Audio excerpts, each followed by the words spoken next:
Mais uma vez aí cumprimentando a todos e todas que estão nos assistindo, convidando a vocês para compartilharem o nosso programa nas nossas redes sociais, nas redes sociais de vocês, para compartilharem também as nossas redes sociais e curtirem, acessarem as nossas redes, porque além da nossa página do Facebook, eu sempre faço questão de lembrar, a gente também está com um canal do YouTube e estamos com uma página no Instagram. Então sigam as nossas redes, por favor, ajudem aí a gente a divulgar cada vez mais o nosso programa. A nossa ideia é essa, né? Ampliar e democratizar cada vez mais os nossos debates. Sobretudo o nosso tema de hoje, não só, mas especificamente por conta do momento em que a gente está vivendo, hoje dia 20 de setembro de 2019, o tema do nosso programa de hoje é Setembro Amarelo. A gente vai falar um pouco sobre saúde mental e suicídio nas universidades. A gente entende que, por mais que se considere ainda, infelizmente, um tema tabu, a gente pretende aqui na mesa trazer uma conversa e conta com a colaboração e a participação do pessoal que está assistindo, com perguntas, com questionamentos, podem interagir com a gente ao longo do debate. Então, aproveitem bastante aqui a presença do pessoal que está na mesa, compondo com a gente a nossa conversa, tá? Então, já aproveito para apresentar os nossos integrantes, componentes aqui da mesa hoje, agradecendo demais a disponibilidade por estarem aqui conosco, aqui na nossa UERJ. A gente está aqui com a Raquel Alonso de Azevedo. A Raquel atualmente é pedagoga aqui da UERJ e ela atua no Núcleo de Acolhida ao Estudante, ao NASCE, né? Raquel, muito obrigada pela sua presença e participação, né? Está sempre compondo aí com a gente, né, pelas nossas parcerias. Obrigada, daqui a pouco a gente vai poder conversar mais. Estou aqui também com a Eleonora Torres Pestrelo. Falei certinho o seu sobrenome? Pestrelo, tá? A gente faz essa primeira rodada, depois eles falam melhor e me corrigem, né? Essa é a parte importante. A Eleonora é doutora em psicologia pela UF, coordenadora do programa de extensão Laboratório Gestáltico, Configurações e Práticas Contemporâneas. Ela tem mestrado em Psicologia Clínica pela Pontifícia Universidade Católica do Rio de Janeiro, especialização em métodos de pesquisa em saúde mental pela ENSP Fiocruz. Professora assistente supervisora de estágio em laboratório, estágio especializado em Gestalt Terapia no Instituto de Psicologia aqui da UERJ e coordenadora do GAPSE, Grupo de Apoio Psicológico, coordenadora do Núcleo de Extensão do Instituto de Psicologia, UERJ. Tá? Então, vai estar aqui junto com a gente, compondo. Muito obrigada, Eleonora, pela sua presença e pela sua disponibilidade por estar aqui conosco. Tá? Estou também aqui com o Vitor Portovales. O Vitor é formado pela Universidade do Estado do Rio de Janeiro, aqui da UERJ, especialista em psicologia clínica pelo Instituto de Psicologia Fenomenológico Existencial do Rio de Janeiro, pelo IFEM, né? Mestre em psicologia social pelo PPG-PS, UERJ, pesquisador no Laboratório de Fenomenologia e Estudos em Psicologia Existencial da UERJ, o LAFEP, e doutorando no programa de pós-graduação em Psicologia Social, aqui da UERJ também. Né? Muito obrigada, Vitor, pela sua presença, pela sua participação e, com certeza, a gente vai conversar bastante também. Tá? E também aqui contando com a presença da Roberta Morelli. A Roberta é psicóloga clínica com vasta experiência em atendimento a pessoas em risco de suicídio, pesquisa e clínica em psicanálise da UERJ, mestra em pesquisa clínica e psicanálise da UERJ, especialista em clínica e psicanalítica pelo IPUB da UFRJ. Tá? Então, Roberta, depois, se você quiser complementar, eu fiz essa apresentação inicial, depois vocês complementam também. Tá? Então, gente, eu já passo o microfone para vocês, já está indagando um pouco sobre a questão da origem do nosso Setembro Amarelo, porque um pouco para a gente falar sobre como começou essa ideia de tratar desse tema especificamente no mês. Pelo que a gente entende, é uma história de que isso começou nos Estados Unidos por conta da morte de um jovem que estava num carro amarelo e aí os familiares começaram um movimento distribuindo fitas. Então, esse movimento, isso foi, parece, nos anos 90, se não me engano. E depois isso chegou para o Brasil. Mas aí eu queria saber um pouco, vocês comentarem desse movimento chegando aqui e como que vocês têm atuado também nessa primeira fala, tá? Então, passo aqui a palavra para vocês. Raquel, se quiser começar. Oi, gente. Boa tarde. Eu queria começar falando um pouco do que a Luciana colocou. Aqui no Brasil é bem recente, né? Até onde eu sei, em 2015, que a gente começou com essa campanha do Setembro Amarelo aqui no Brasil, né? E em 2015 se falava muito pouco, né, na primeira campanha. E a gente vê que de lá para cá começou-se a falar muito mais. Eu estou até surpresa esse ano, porque tem se falado muito disso, né? A gente tem recebido muitos pedidos de lugares, dos mais diversos lugares, para falar sobre o assunto. Muitas demandas a gente tem encaminhado para o programa UERJ pela Vida, né? E cresceu muito, e é importante, né, as pessoas falarem sobre o assunto para desmistificar o tema. Bom, eu vou falar um pouco sobre o meu trabalho lá no NASCE, né? Primeiro eu vou explicar um pouco a diferença entre o programa UERJ pela Vida e o NASCE, que eu acho que as pessoas confundem, né? O programa UERJ pela Vida ele foi criado há 11 anos, em 2008, pela professora Cristina Maioli. E o NASCE ele é fruto do programa UERJ pela Vida, né? Ele é um setor da universidade e ele surgiu em função do programa, né? Inicialmente o NASCE ficava vinculado à reitoria da UERJ, né? E hoje, a partir desse ano, a gente desvinculou o programa UERJ pela Vida do NASCE. O programa UERJ pela Vida ele agora está vinculado ao IP, né? O Instituto de Psicologia, a professora Ana Feijó, com quem o Vitor trabalha, né? E o NASCE agora está vinculado à subreitoria de graduação, a professora Tânia, né? E eu estou nesse espaço já desde 2012, bem no iniciozinho aí da criação. O NASCE foi criado em 2011. E o intuito primeiro do programa UERJ pela Vida era ter um programa de estudo mesmo sobre a questão do suicídio, né, no mundo, no Brasil. Quando foi criado, ainda se falava muito pouco, ainda tinha muito pouca pesquisa no Brasil sobre o suicídio, né? E o NASCE acabou se tornando um braço operacional das ações do programa UERJ pela Vida dentro da UERJ. Porque, na época, em 2008, quando a professora Cristina fez um levantamento dos suicídios que ocorriam na universidade, a gente percebeu que tinha muita gente, aproximadamente 70% das pessoas, que tinham alguma história de vínculo com a universidade, né? Ou eram ex-alunos, ou eram alunos, ou eram pessoas que tinham passado pela instituição de alguma forma.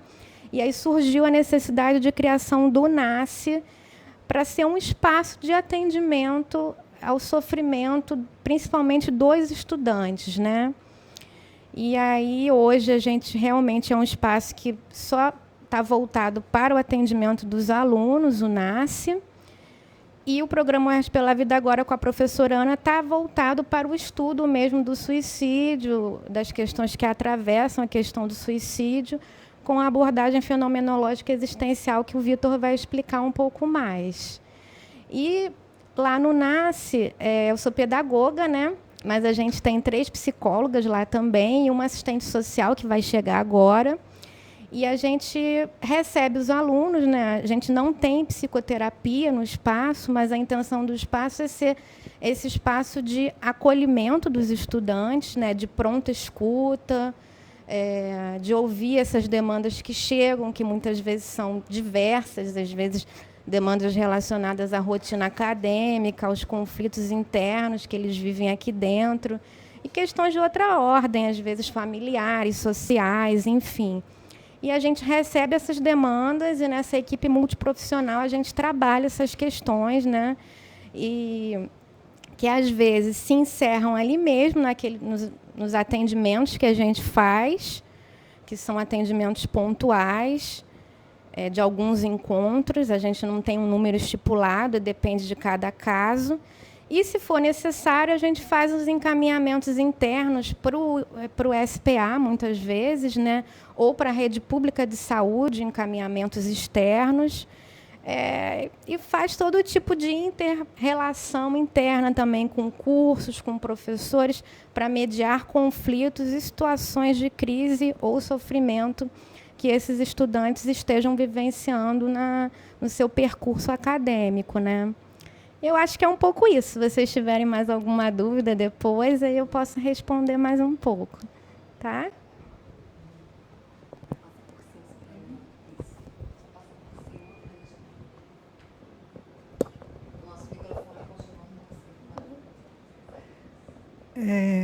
Boa tarde, obrigada pelo convite. Eu acho que minha inserção das participações que eu tenho feito esse mês nas atividades está muito voltada ao meu trabalho profissional, né, voltado para a prática clínica, com especial interesse nas práticas de cuidado. Então, eu coordeno o programa de extensão do Laboratório Gestáltico, Configurações e Práticas Contemporâneas, ao qual o GAPSI, que são os grupos de apoio psicológico, que é um projeto de extensão voltado para o acolhimento dos alunos da UERJ. Não é? Esse projeto teve início há 8 anos, né, de uma forma muito sensível à demanda dos alunos da UERJ, especialmente aos alunos da graduação em psicologia, na medida que o sofrimento estudantil, né, aparecia, estava presente nos corredores da universidade, nas salas de aula, e não tinham um trabalho específico de acolhimento e de um olhar cuidadoso para legitimar esse tipo de demanda. Então, eu, como uma gestalterapeuta que não entendo a clínica desvinculada, né, do contexto no qual todos nós estamos inseridos, desenvolvi esse projeto de extensão e ele vem crescendo, sendo divulgado, muito divulgado. Esse ano nós tivemos vários convites de entrevistas, né, no sentido de que, quando eu comecei a fazer o doutorado, há 6 anos atrás, o sofrimento estudantil era uma coisa que não aparecia.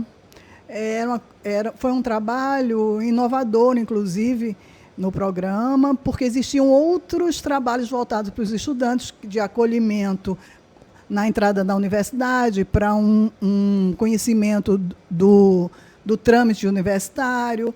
Existiam atendimentos psicoterápicos focais, como aqui, inclusive, na UERJ, sempre existiu, alguns programas onde os alunos que precisassem teriam atendimento individual psicoterápico. E de lá para cá, eu tenho acompanhado uma expansão enorme de trabalhos referentes ao apoio aos discentes universitários, né, no sofrimento universitário. Eu acho que a gente até pode depois falar um pouco, né, de que contexto, né, fomenta esse tipo de sofrimento tão intenso, que muitas vezes pode, às vezes, chegar a um tipo de um ato limite, como a tentativa de suicídio, né? Então, de 3 anos para cá, inclusive a partir da greve aqui na universidade, dessa grande crise que nós vivemos, nós ampliamos o atendimento à demanda de todos os alunos da universidade, inclusive não só da graduação, mas da pós-graduação, né? E até hoje nós estamos fazendo esse trabalho com essa população mais ampliada. O projeto sou eu que coordeno, mas nós temos 4 estagiárias, sendo uma estagiária bolsista. E de 15 em 15 dias nós nos reunimos no mesmo local e horário, e para que quem se interessar possa ir lá, e nós fazemos o que eles denominaram de rodas de cuidado, e trabalhamos em cima daquilo que aparece, da demanda que aparece, né?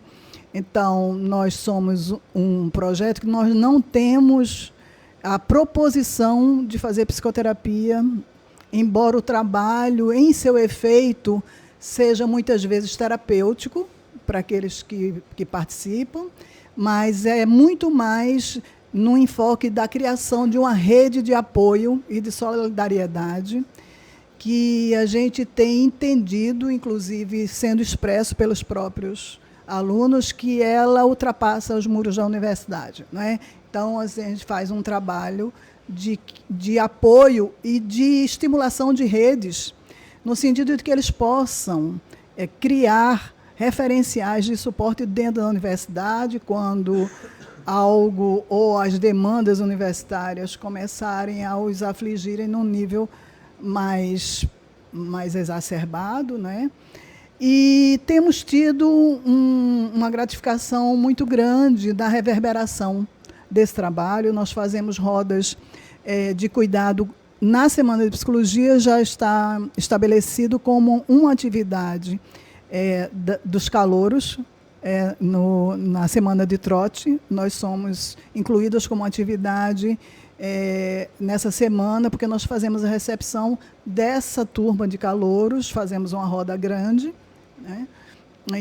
E a partir daí nós vamos desenvolvendo de 15 em 15 dias nosso trabalho, fazemos algumas intervenções nos corredores da universidade, participamos de eventos divulgando o trabalho, produzimos artigos, não é? Temos toda uma produção vinculada a um projeto e nesse sentido nós temos ampliado esse trabalho. Assim. Depois eu acho que a gente pode falar um pouco mais sobre temas mais específicos. Boa tarde a todos. Queria começar agradecendo pelo convite, né, para participar aqui do programa e retomar um pouco a fala sobre o Setembro Amarelo, sobre a campanha, né?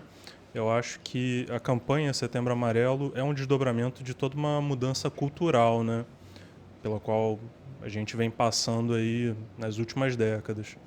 Até poucas décadas atrás a gente tinha inclusive uma diretiva da OMS, né, para que o assunto fosse como que abafado, não se falasse muito pautada na ideia do contágio, né? Que é algo que se modificou nas últimas décadas e atualmente o direcionamento que a gente tem é que é preciso sim falar com cuidado, né? Não falar de qualquer maneira, falar de maneira responsável, mas falar abertamente sobre o tema, entendendo que isso em si já é algo preventivo, né? Já produz um efeito de prevenção no sentido de que abre as pessoas para comunicar, caso elas tenham esse intento, para que elas possam se abrir para conversar, criar essas redes de apoio, né? E eu acho que reunidos aqui nessa mesa hoje a gente tem representantes de diferentes iniciativas, né? A Raquel no NASCE, a Eleonora no GAPSI, eu lá no LAFEP, a Roberta na clínica dela, entre todas as pesquisas que ela já realizou, que mostram assim que é possível lidar com a questão sobre diferentes enfoques, né? Especificamente aqui na UERJ, eu acho que a gente tem uma rede de apoio bem bacana, né?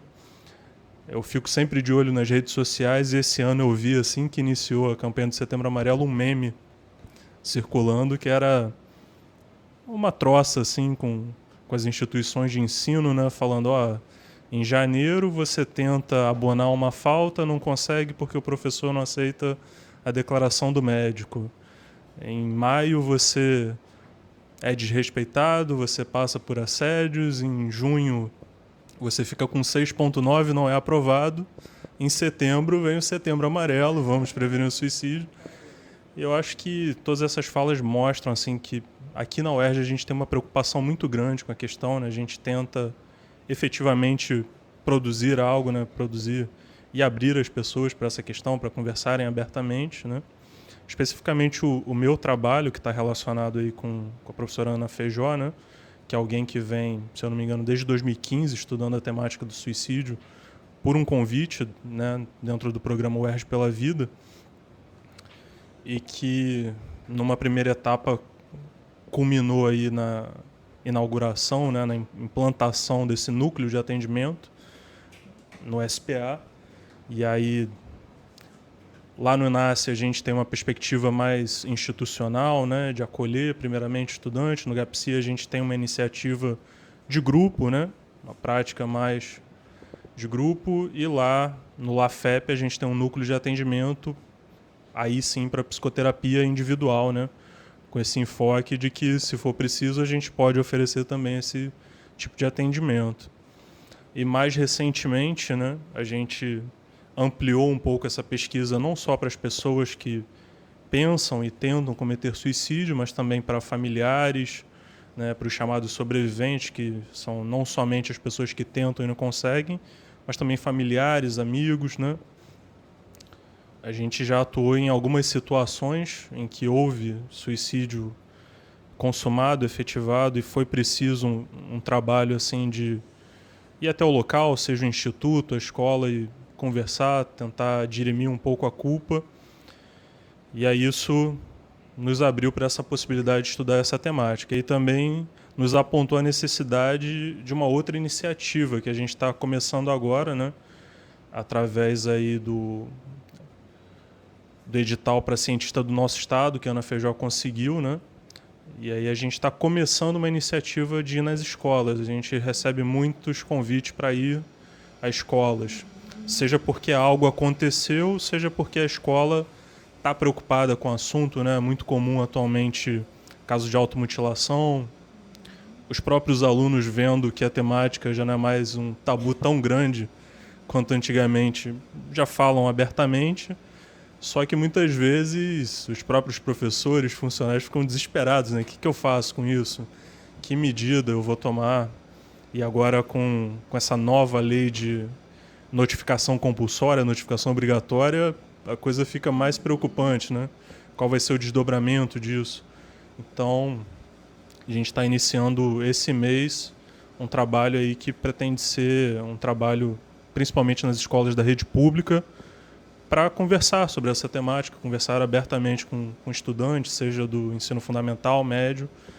Então, a gente tem esse olhar e dentro de uma perspectiva bem particular, né, que é essa da fenomenologia existencial, que tenta se afastar de qualquer preconceito sobre a questão. Então, tentar abandonar qualquer preconcepção, né? Muitas vezes a gente pensa em um perfil de risco, sinais, e às vezes isso nos deixa alerta, né? Qualquer coisa é interpretada como um sinal.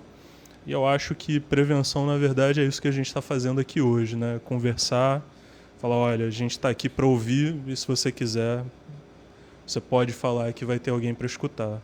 É essa perspectiva na qual o trabalho do LAFEP tem se pautado.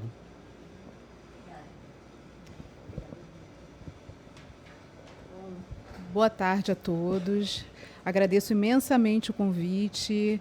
É maravilhoso poder discutir abertamente sobre essa temática que atravessa o meu percurso clínico há quase 20 anos.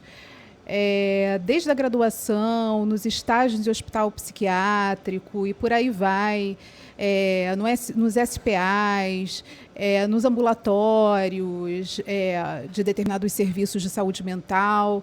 Essa questão sempre aparecia de um modo em que as pessoas conversavam e falavam sobre isso também. Os próprios atuantes, né, do serviço, os profissionais de saúde, tratavam disso com certo pudor também. Né? Eu cheguei a ouvir, há muitos anos atrás, um profissional da área de saúde, falando sobre, então, se ela está falando, a pessoa estava internada, se ela está falando que ela vai se matar, então é porque ela não vai. Cachorro que ladra não morde. Então, a gente percebe o próprio preconceito dentro da área, que eu acho que isso tem melhorado muito, muito. Né? Tá fazendo para chamar atenção. Bom, está chamando atenção, é um apelo. É um apelo, pode ser um apelo de amor, pode ser um apelo, sim, por uma atenção que não está vindo, de um suporte. Pode ser alguém que esteja desamparado, que não está encontrando saída para questões, para o sofrimento psíquico. Então, acho muito importante que, né, estejamos numa instituição de ensino falando sobre isso, que, como o Vitor falou, né, a importância de falar disso na perspectiva clínica também, dos atendimentos. Eu atendo muitos estudantes universitários, e sim, eles levam para o consultório o sofrimento relacionado à própria universidade, a pressão, as cobranças, mas não só isso. Até questões anteriores a isso e a forma como eles articulam isso, né? Que sentido eles dão para esse sofrimento, né? Para essas cobranças que vêm da instituição e como isso pode se associar a uma série de outras questões que eles já haviam vivido que tem a ver com a história de cada um. Então, a partir de uma perspectiva psicanalítica, e eu acho que uma boa clínica, seja Gestalt, seja fenomenológica, heideggeriana, enfim, seja qualquer uma clínica, ela vai atuar, tem um ponto que coaduna, que é justamente falar sobre a temática sem preconceito, sem julgamento, e poder acolher esse sofrimento, seja ele... por que motivo for, por qual motivação for esse ato, não importa, né? Nós estamos aqui para escutar, antes de mais nada. E poder escutar aquela pessoa sem, como diz a Ana Feijó, né? Suspendendo questões teóricas, suspendendo preconceitos, questões morais, é fundamental para que a gente possa cuidar dessa clínica do ato, que é uma clínica que, segundo as estatísticas, embora tenha esses problemas de subnotificação, de como é feito, né, esse trabalho estatístico, é uma clínica que tem aumentado, que me parece que tem aumentado, sim, e que demanda de nós profissionais um cuidado muito importante. Obrigada, Roberta, e a todos vocês deram essa apresentação. Então, vocês sabem que temos vários especialistas profissionais que podem tratar, e, aliás, é uma questão que tem que ser tratada por profissionais. E eu queria começar falando assim, também sobre a questão da saúde mental mesmo, né? Porque falar sobre suicídio, a gente costuma dizer que é o fim da linha, né? Tem toda uma questão anterior que muitas vezes a gente desconhece ou vem a saber porque esse ato se dá. Então, assim, para a gente ouvir um pouco sobre essa questão da saúde na universidade e o que vocês escutam mais, por exemplo, em termos de queixas dos alunos, até para a gente repensar o nosso modelo de universidade. Será que é o modelo de universidade que está adoecendo os nossos alunos ou será que eles já trazem isso de fora e isso repercute aqui porque é um espaço que eles têm mais circulação, que eles convivem com outras pessoas. Então, para a gente falar um pouco sobre isso, sobre essa questão das demandas que eles trazem e como a gente pode também repensar esse espaço da universidade como um espaço que promova, de fato, saúde, né? E não adoecimento. Tá? Então, aí quem quiser falar primeiro, o microfone fica aberto. Tá? Posso começar falando? Isso é uma das coisas que eu acho bem interessantes, porque eu acho que essa iniciativa de Setembro Amarelo, assim como tem o Outubro Rosa, enfim, é um dispositivo, né, de sensibilização para o tema, e eu acho que é importante, marca um lugar. Agora, que isso não fique restrito a essas campanhas, né, porque, na verdade, para a gente trabalhar essas questões, esse ato extremo para o qual nós estamos nos dirigindo aqui é multifatorial, né? Assim, não existe uma causa linear causal, né? Como a colega colocou, assim, tem muito a ver com os elementos do campo e como cada um de nós os articula num dado momento. É assim que, na abordagem gestáltica, nós entendemos, não é, a expressão.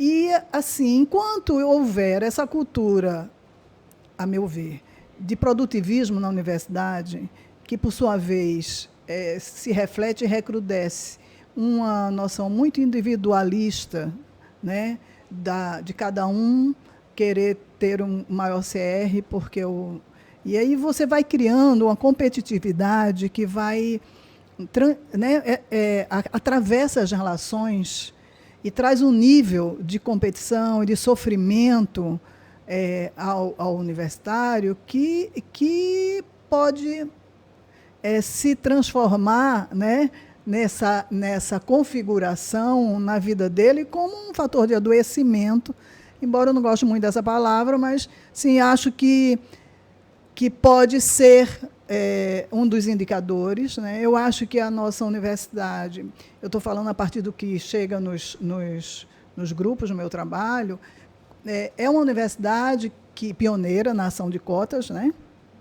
E ela traz, então, eles trazem para os grupos um sofrimento muito grande de carregar uma expectativa de uma família cuja a maioria deles são os primeiros a frequentar uma universidade, e uma universidade pública de renome, como a UERJ, não é? Então, tem toda uma cobrança dessa família em cima dessa pessoa, uma expectativa, inclusive uma expectativa de ganhar dinheiro quando se formar, como resposta a esse investimento familiar, não é? Então, são alunos que têm dificuldades de se manter na universidade todos os dias por questões financeiras, né? E eles entram na universidade, isso fica muito presente nas rodas de calouros, com uma pressão muito grande. Vou dar conta, eu vim de um colégio público, eu sou pobre, eu não tenho dinheiro para comprar livro. Será que eu vou dar conta do que é pedido na universidade? Que a universidade ainda é vista como né, e é um rito de passagem, um vestibular. Quando você entra na universidade, todo o cotidiano universitário é muito diferente de um... Teve um grupo, inclusive, que a gente riu muito, porque era uma fala de uma menina, onde ela trazia isso e dizia assim, eu venho de um colégio, e o colégio era um colégio muito pequeno, aí eu vim para a universidade, esse mundo, né? E aí teve um colega que perguntou, mas o seu colégio tinha mais ou menos assim, quantas turmas? Ela disse assim, tinha assim, mais ou menos umas 40 turmas. Aí o grupo começou a ir desse colégio pequeno, né? Que colégio pequeno. Então, na verdade, isso fala da representatividade, né, que é dada à universidade para a população, né?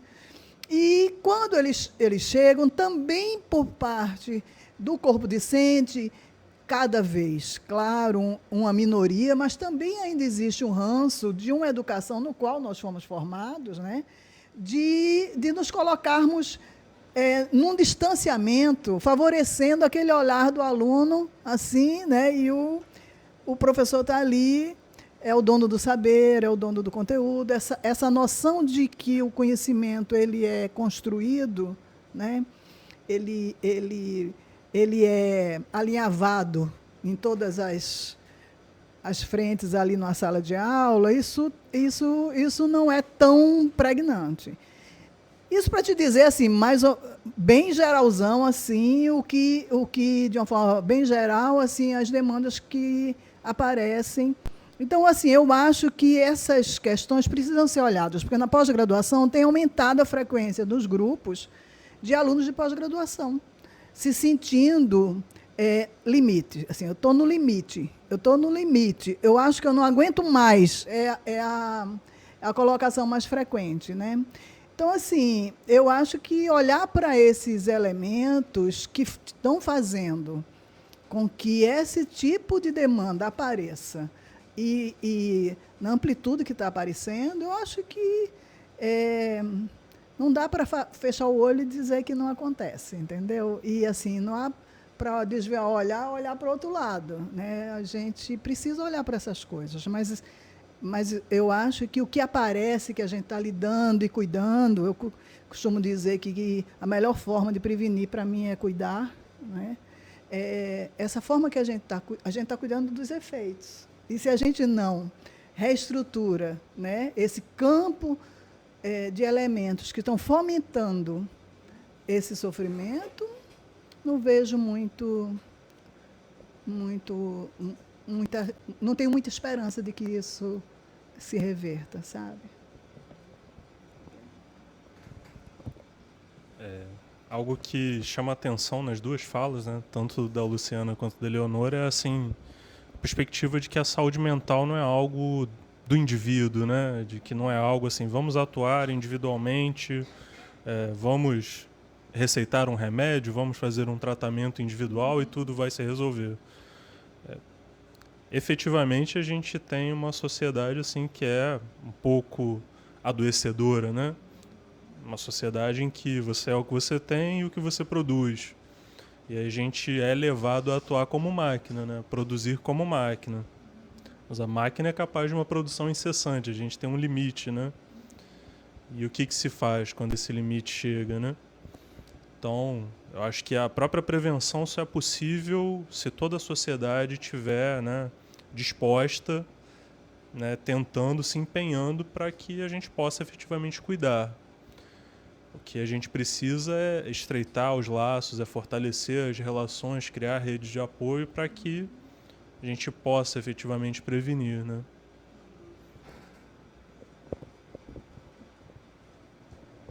Bom, concordo totalmente com o que a professora Eleonora colocou, o Vitor. Eu acho que individualmente a gente percebe também as mesmas questões que a professora Eleonora percebe também no grupo, né? Então, muito relato de sofrimento que é vivido aqui dentro da universidade. A gente fez uma pesquisa dos motivos que levam os alunos a buscarem o NACE entre 2016 e 2018.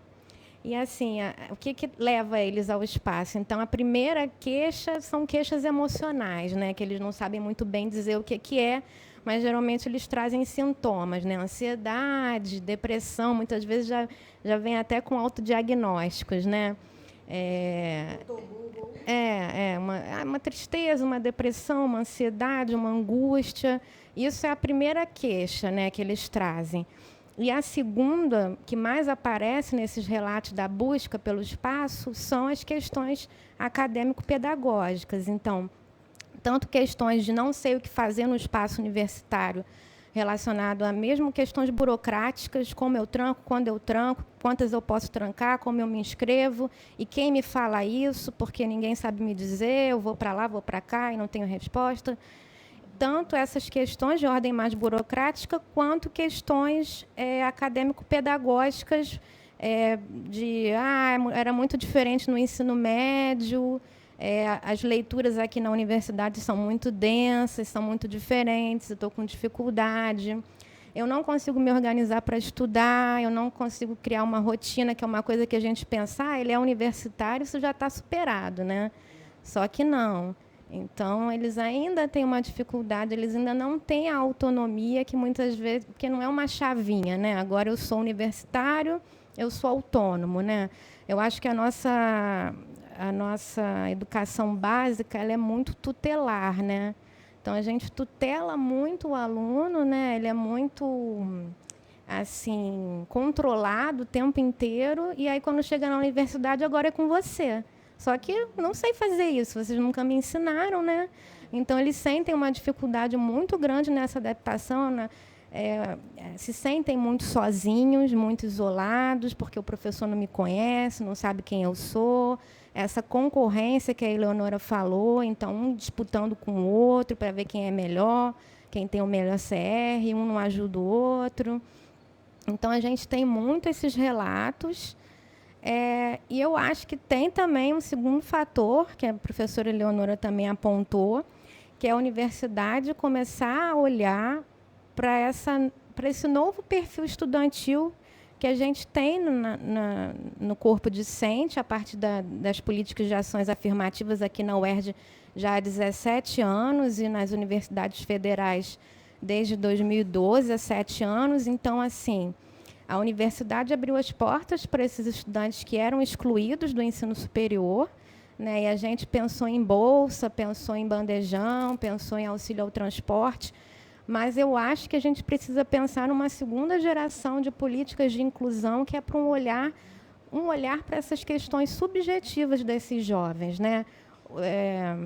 E questões que já existiam na universidade, né? Os jovens já incluídos das classes médias e altas já sofriam muitas vezes nesse espaço. Só que isso ganhou uma dimensão maior heterogeneização do perfil estudantil, né? Com a democratização da entrada de outros jovens na universidade. Isso é muito bom, porque possibilita que a gente esteja aqui discutindo isso, né? Então, para além de uma ajuda financeira, o que a universidade precisa pensar? As suas relações, as relações professor-aluno, as relações aluno-aluno. Enfim, eu acho que é o momento da gente discutir essas questões também. Como atender esses jovens nas suas questões mais subjetivas. Eles não precisam só da bolsa de R$ 500, do bandejão, do vale cartão universitário. Eles precisam do atendimento de outras questões que são difíceis, né? Que a gente está aqui justamente, acho que, para discutir e falar um pouquinho mais disso, né?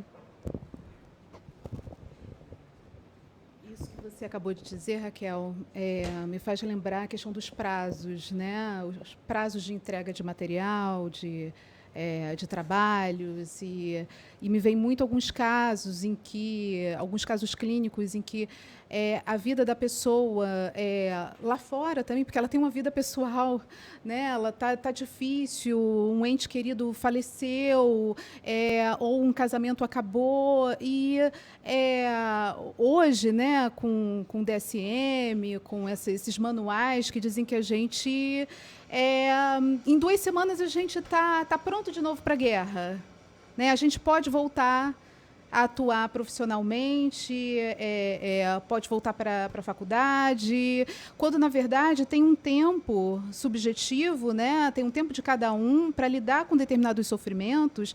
E aí é uma discussão complexa, porque, sim, tem a universidade com suas regras, com seus prazos, que ela também é pressionada, né, a cumprir com isso, até para ela ter as bolsas, até para ela ter os recursos que ela tem, mas, por outro lado, tem aquele aluno que ele é único, ele é o único aluno, né? Assim, ele tem as questões dele, ele tem a vida dele, e ele está com dificuldade, de fazer essa entrega no prazo que foi determinado, não só pelo professor, não só pela instituição, mas por outras instituições, né? Que estão aí na base dos recursos da nossa instituição, por exemplo, da UERJ. Então, toda essa discussão é complexa, é difícil. Como manejar isso, né? O que é da ordem dessas regras, como a gente pode manejar isso, flexibilizar até um certo ponto, sem prejudicar a instituição, e como a gente pode também manejar essa relação desses prazos com os alunos que estão passando por dificuldades de diversas ordens, e que, se a gente não tentar manejar e trabalhar essas relações, parece que a gente está transformando essa pessoa em alguém invisível, porque ela está invisível. Se a gente já tem a sensação de que a nossa dor, a gente não consegue nem falar sobre ela exatamente, né? A gente ouve muito isso, é uma dor, é inefável, eu não consigo, dói muito, mas eu não consigo falar muito sobre isso.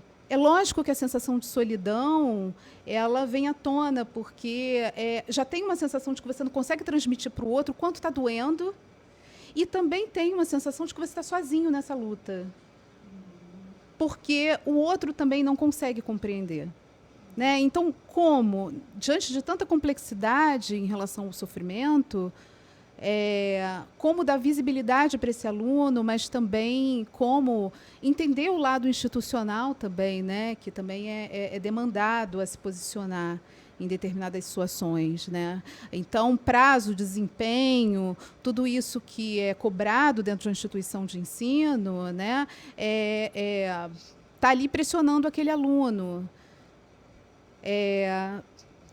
Que, em determinadas situações, pode estar ali trazendo na bagagem dele muitas dificuldades, né, e que precisam ser trabalhadas.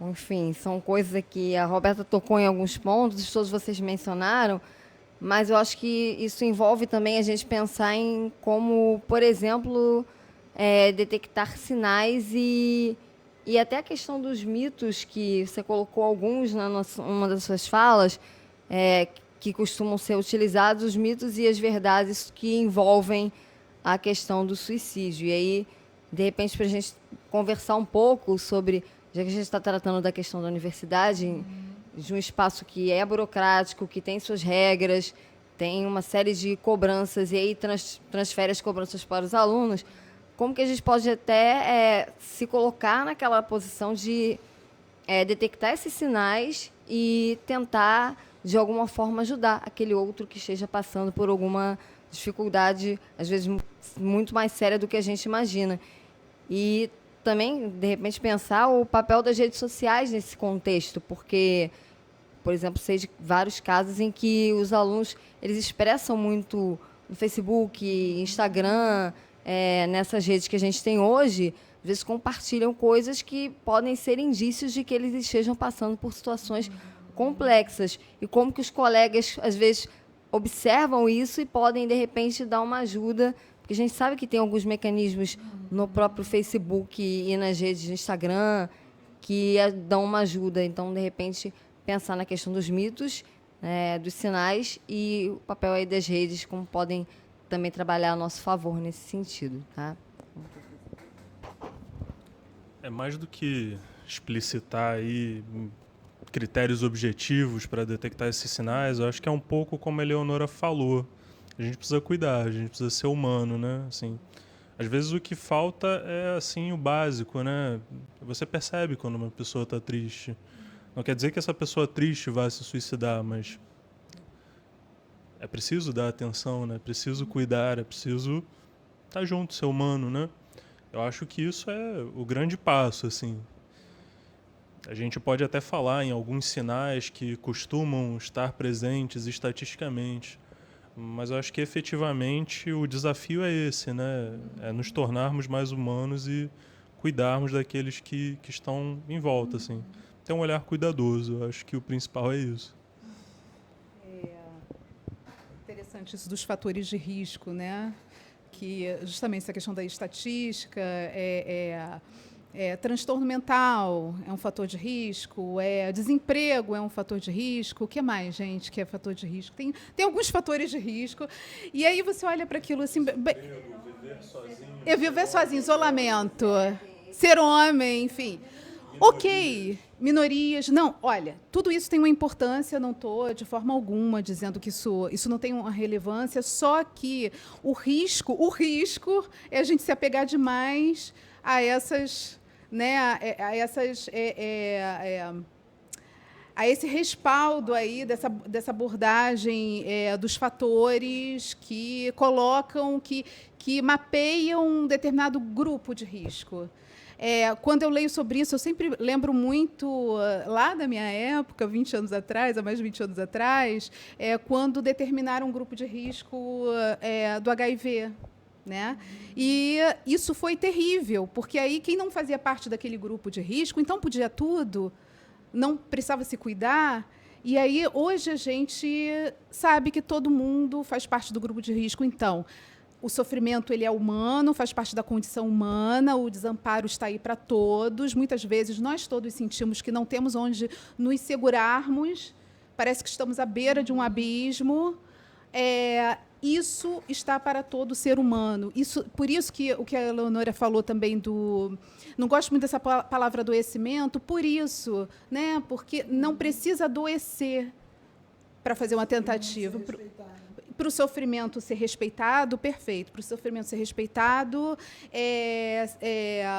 para que, de repente, haja, sim, um risco ali, né, de efetivar um ato que pode ser letal e que, muitas vezes, surpreende a família, porque alguns casos, porque a gente coloca assim, né, a depressão, a doença mental, transtorno bipolar, transtorno de humor, né?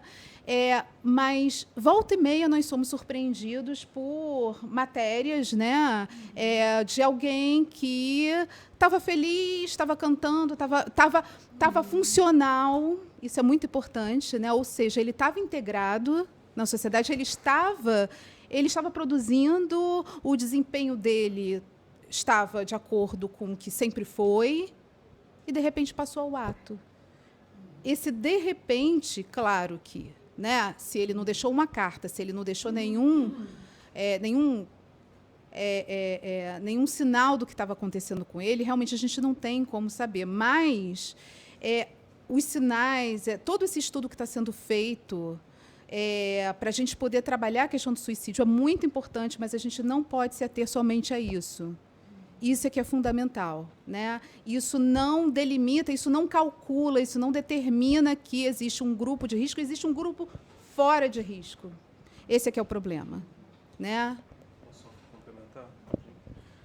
O que eu acho assim é que todo mundo aqui provavelmente já teve a experiência de ver alguém que tinha ali muitos fatores de risco, né? Que era um caso preocupante e que depois de alguns meses, 1 ano, 2 anos, se outro psicólogo assumisse o caso, se outra pessoa conversasse, não iria nem imaginar que essa pessoa um dia cogitou suicídio, né? Então é algo da vida mesmo. Acho que a vida é um mistério que precisa ser respeitado. A gente tenta dissecá-lo, mas algo escapa. Perfeito. Você estava falando do risco, né? Que população de risco? Eu lembrei de uma coisa que aconteceu comigo. Eu aprendi a dirigir bem mais tarde.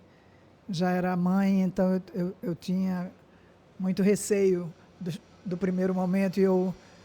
E eu fui na primeira aula da escola, da autoescola, o professor me mandou ir para o centro da cidade, e aí eu fiquei assustadíssima, e eu disse: moço, mas isso é muito perigoso. Ele virou para mim e disse: minha senhora, perigoso é viver.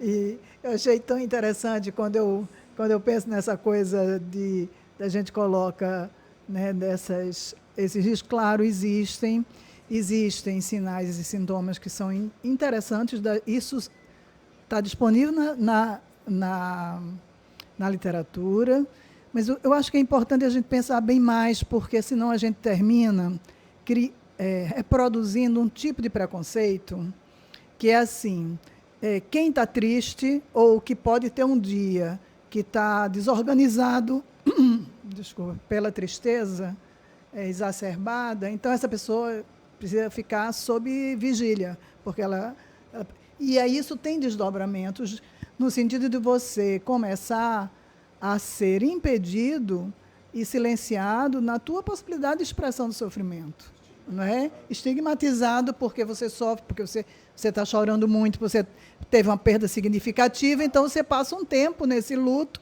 e aí você começa a ser visto como doente, você está adoecido, você está deprimido, que é né, muito comum, né? Ainda tem.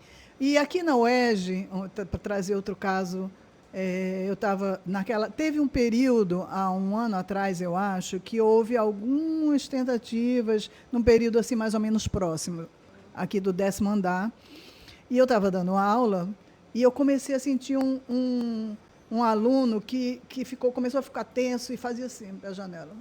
E na janela tinha uma rampa e tinha uma pessoa debruçada.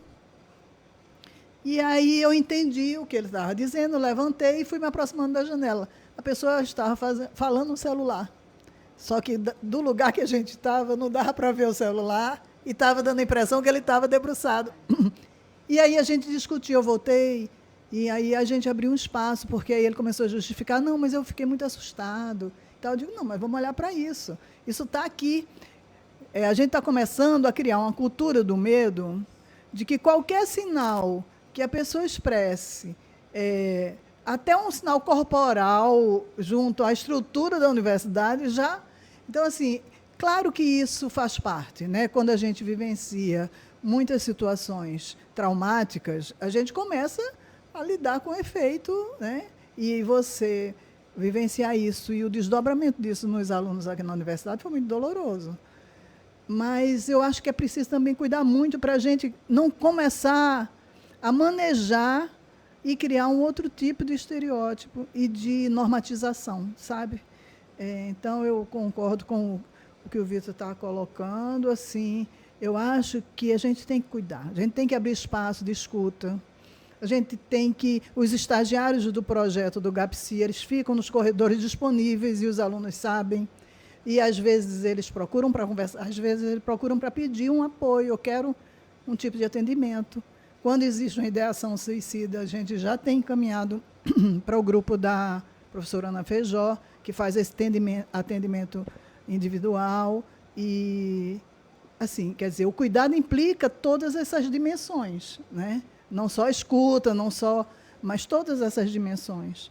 Mas eu acho também, eu tenho cuidado muito, quando eu falei da cor do Setembro Amarelo, é que eu acho que tem sempre essas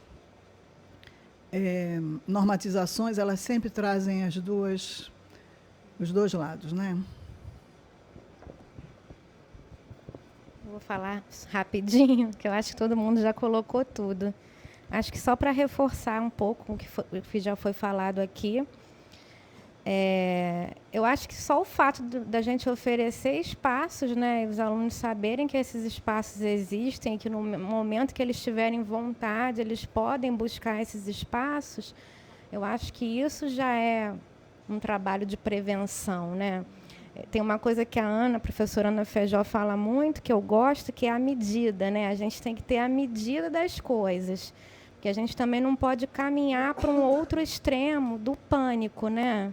A gente tem que ter um pouco de cuidado com isso, de que tudo é urgência, de todo mundo está em risco, sei lá, de repente ficar alerta o tempo inteiro, achar que qualquer fala... É claro que a gente tem que ter um olhar atento, é claro que o colega que está do lado, que já conhece, já convive com aquele colega e percebe uma mudança de comportamento, que ele está um pouco entristecido e tudo, de repente, a gente falando aqui, ele vai... eu sei dos serviços, vai encaminhar o colega para um serviço, se o colega quiser ir, ele vai. Eu acho que a gente só tem que ter a medida... assim, de não se desesperar, né? De não entrar em pânico, de não achar que todo mundo está em risco, que todo mundo, enfim. Eu acho que são coisas da vida mesmo, como eles falaram. Tem horas que as pessoas não estão muito bem, mas isso não significa que elas vão se matar, né? E oferecer os espaços. Eu acho que é isso que a gente precisa fazer. Oferecer para que as pessoas saibam que existem esses espaços, que elas possam procurar ajuda no momento em que elas quiserem ser ajudadas, porque isso é importante também. O pessoal da Psi sabe mais disso do que eu, que às vezes a pessoa não está bem naquele momento, mas ela não quer a ajuda. Então, a gente tem a limitação, porque se a pessoa não quer a ajuda, a gente não tem como ajudar, a gente só pode ajudar se a pessoa quiser. Eu acho que o importante é ela saber que os espaços existem. Na hora que ela se sentir à vontade, ela vai buscar essa ajuda. Eu acho que é mais ou menos isso. Senão fica prescritivo, né? Isso também não é o que a gente pretende, né? É isso, a gente acolhe o que vem, né? Esse apelo do outro, mas se for prescritivo, vai entrar também nesse campo da medicalização da vida, né? Então, a psicoterapia, a análise, vai ser mais um item dessa medicalização, desse projeto de medicalização da vida. Isso também é isso, a medida, né? Como eu disse, sim, todo mundo pode tentar no sentido de que, bom, todos somos seres humanos, independente do adoecimento ou não, mas isso não significa que todo mundo vai fazer essa tentativa, que todo mundo vai um dia querer, de fato, passar o ato, né? E o que eu acho é que essa medida não é nem um pouco objetiva, né? Essa medida é dada pela vida, ela é existencial. E, nesse sentido, a medida é dada assim, pelo encontro com um certo limite, né? A gente precisa também ter uma atitude humilde de assumir que não somos super-heróis, não vamos conseguir evitar todos os casos. Eventualmente vai haver alguém que não quer procurar ajuda, já se decidiu, e é preciso ter humildade e respeitar também, perceber que há um limite aí. Eu acho que a medida passa um pouco por isso, né? A gente precisa encontrar o nosso espaço e o que é viável diante do que se apresenta. Deixa eu complementar uma coisinha, eu fico pensando que também a gente não pode esquecer de que a gente está vivendo um momento de produção de sofrimento. Então, eu acho que é importante a gente não minimizar de que faz parte sofrer no mundo que a gente está vivendo, né? Então, legitimar esse espaço, eu acho que é importante. Acho que é uma postura, assim, inclusive, ético-política, né? Assim, legitimar o sofrimento, especialmente no Brasil. Eu acho que é importante, né? Perfeito isso de legitimar o sofrimento, porque na clínica a gente vê muito isso, né? Mas não é possível. Eu já me separei há tanto tempo, como é que eu ainda estou sofrendo desse jeito? E eu quis me separar, mas há quanto tempo, fulano? Há 6 meses. Olha, né, assim, essa dimensão de tempo, assim, tem uma pressa que não ajuda esse tempo de cada um realmente ser trabalhado. É um trabalho.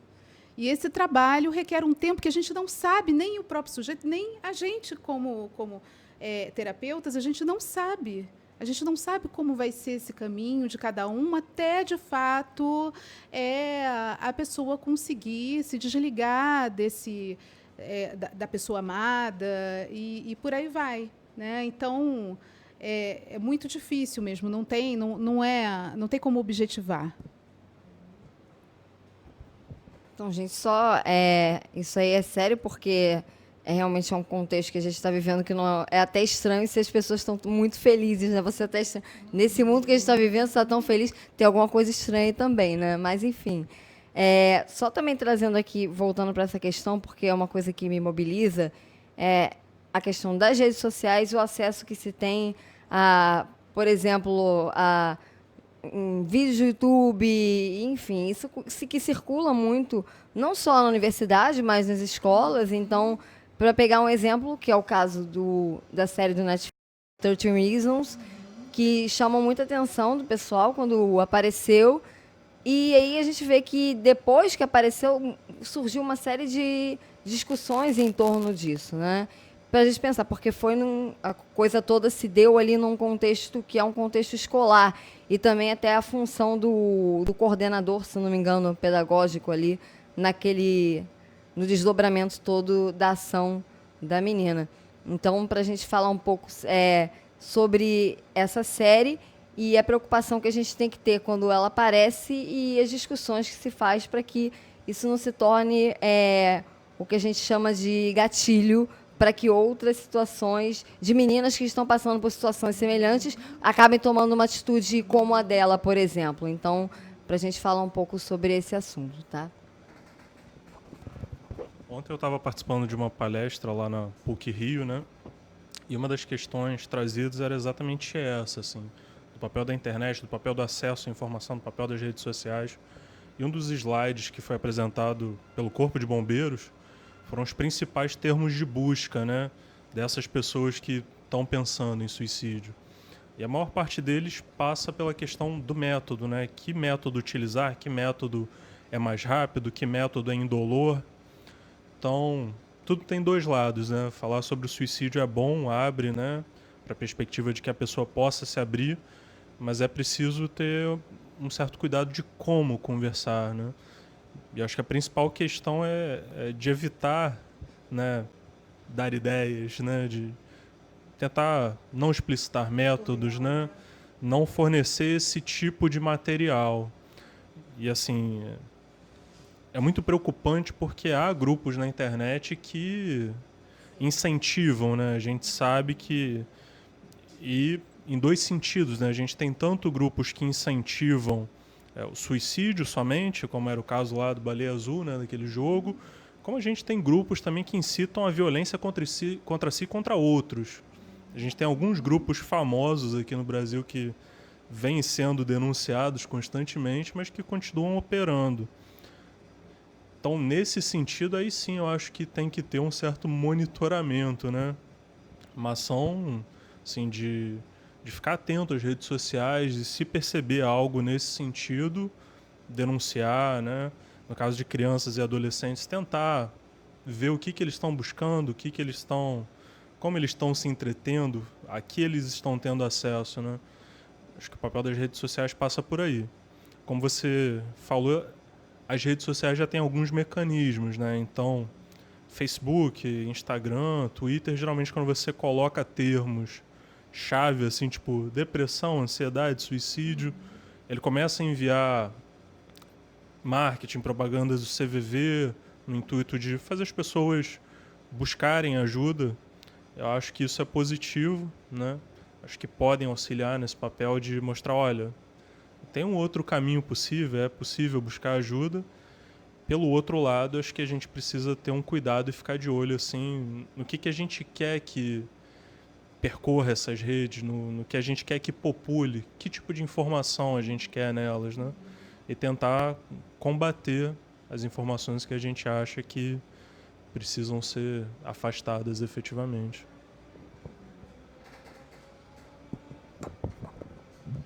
Eu só tenho a reiterar isso que o Vitor está dizendo. É inevitável.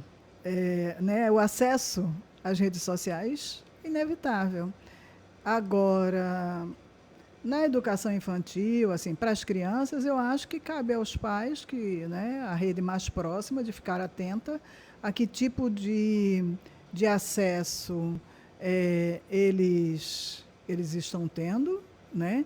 Que tipo de interesse está mais presente, né, no tipo de busca que eles têm, porque eu acho que da mesma forma que tem esse tipo de divulgação, né, uma divulgação às vezes tutorial, né, da forma, do método, de como fazer, né, existe também um outro lado, que é a rede social, que traz vida, que traz promoção de vida, de esperança, redes de apoio, onde buscar suportes, né? Também tem isso. Então, eu acho que a rede social em si, como nada é absoluto, para o lado vale para os dois lados, né? Para o bem e para o mal, se é que isso existe. Agora, eu acho que a questão é que leitura que nós estamos fazendo disso e o incentivo.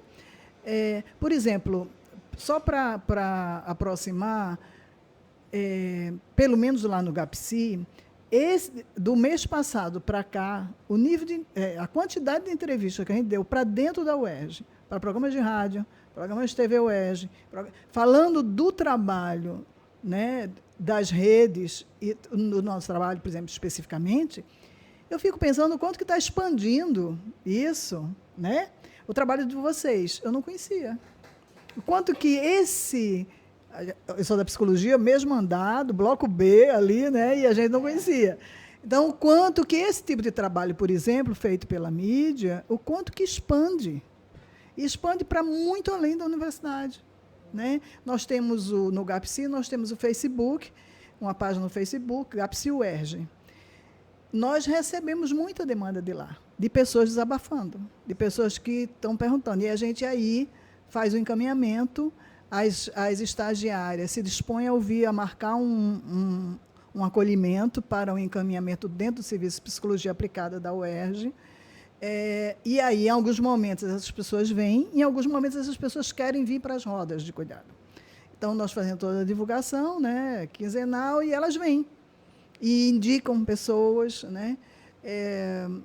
Então, assim, eu acho que tem uma função que é importante, porque não dá para fugir, né, no dia de hoje, mas ela precisa ser olhada ser colocada no devido lugar, né, assim, a meu ver.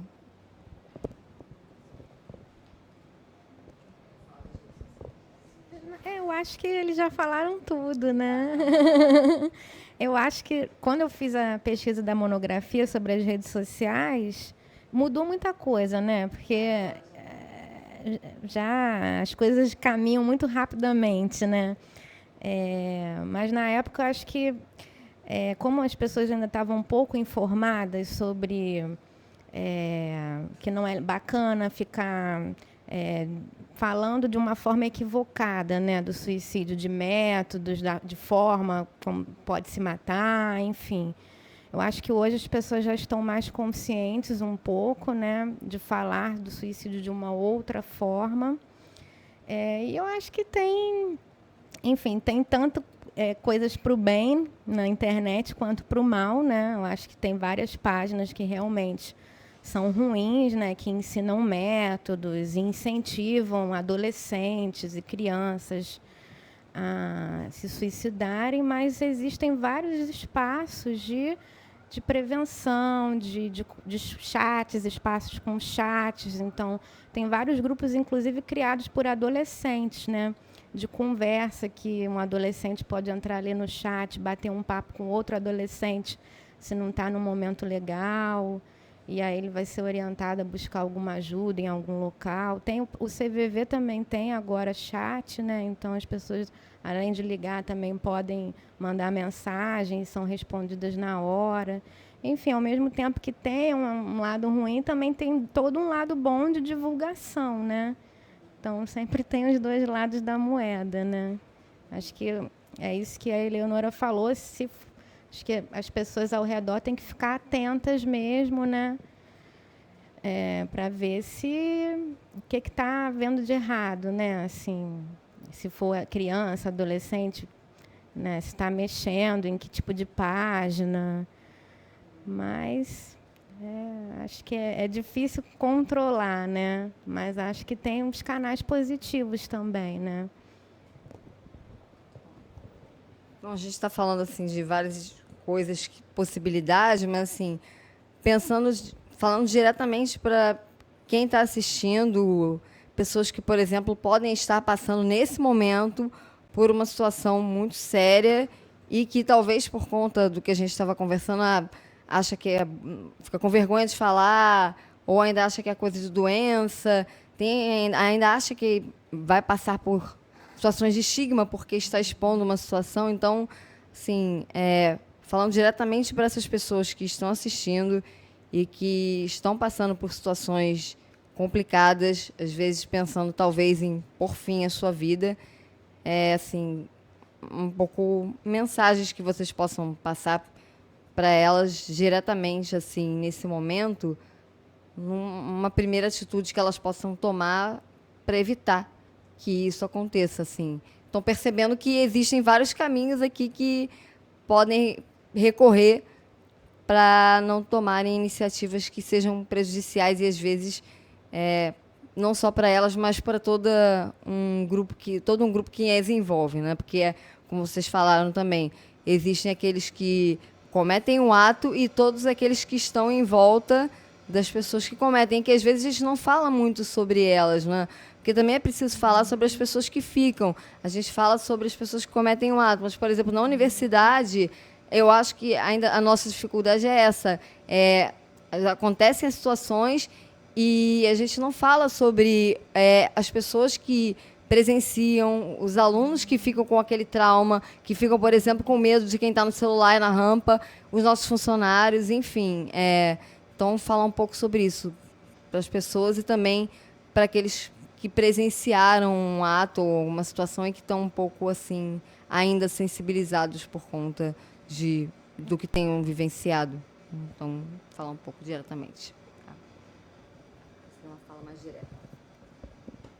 Bom, fiquei pensando aqui também que não tem como tratar isso com indiferença, né? Muitas pessoas ficam abaladas mesmo, né? Elas ficam, inclusive, elas não querem voltar nesse lugar, né? Elas não querem passar por ali.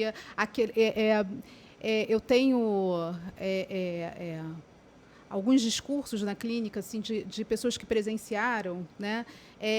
Que volta e meia o barulho do corpo caindo retorna à mente, e isso há 30 anos atrás, né? E que a pessoa continua se lembrando disso. Quer dizer, é uma marca. Agora, sinceramente, eu prefiro o abalo, prefiro a sensibilidade dessas pessoas, né?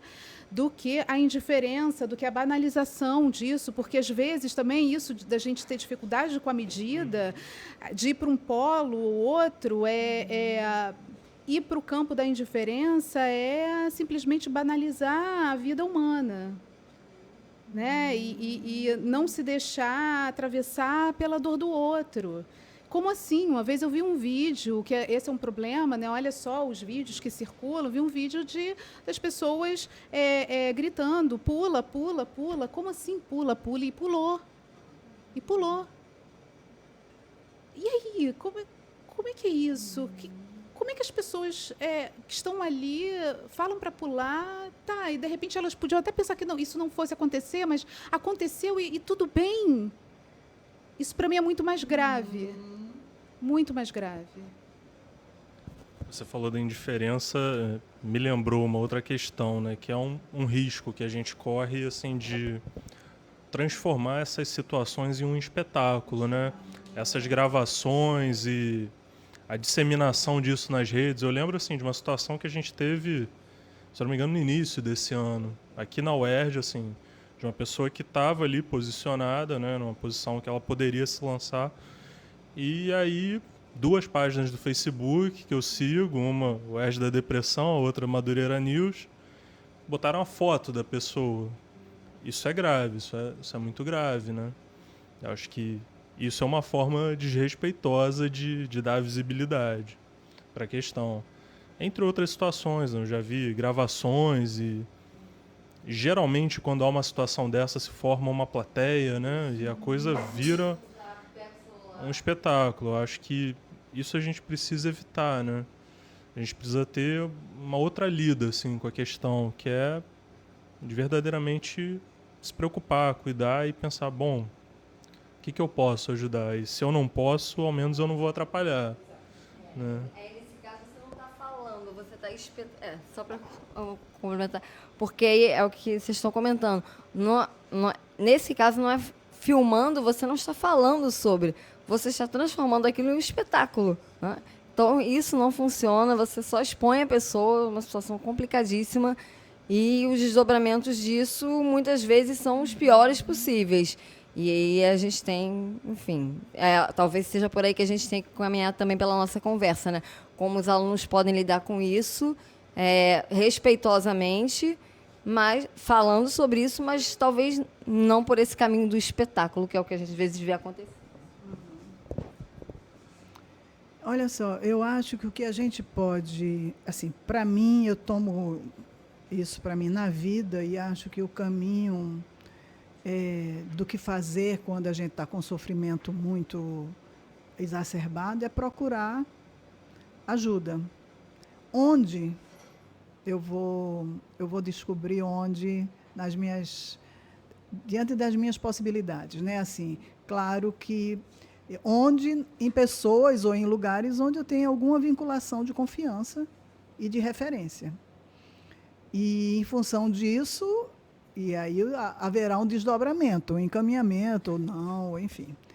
Aqui na UERJ, eu acho que é importante saber que nós temos na psicologia um serviço de psicologia aplicada, que é um serviço de atendimento ao público, em geral, onde você pode ir na secretaria e buscar um atendimento. Esse atendimento, no primeiro momento, se faz através de um acolhimento para que os profissionais ou alunos que estiverem fazendo esse acolhimento façam o encaminhamento necessário, né, que pode ser para dentro da UERJ, para os serviços que nós temos, inclusive dentro do SPA, ou para fora da UERJ. Assim.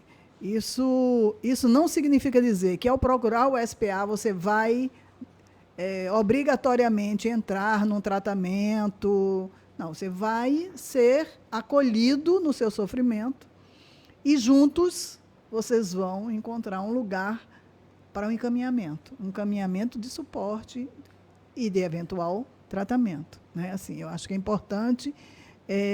Afora isso, nós temos todos esses outros recursos divulgados, amplamente divulgados, tem o CVV, né? tem para quem tem acesso diretamente, o psicólogo ou o psiquiatra, né? Tem serviços específicos nos CAPSs, em todas não, mas na maioria das universidades existe o serviço de psicologia aplicada no Rio de Janeiro, então você que se morar perto de uma outra universidade pode buscar esse tipo de né, esse tipo de suporte. Assim. Para mim, o principal é buscar ajuda. E a ajuda que fizer sentido para você naquele momento. Existem os CAPs também. As emergências psiquiátricas, os CAPs, tem alguns que são 24 horas. Enfim, o importante é não hesitar nesse ponto. Procure ajuda. Para falar, seja lá o que for, vai falar. Né? Falar por si só já é terapêutico.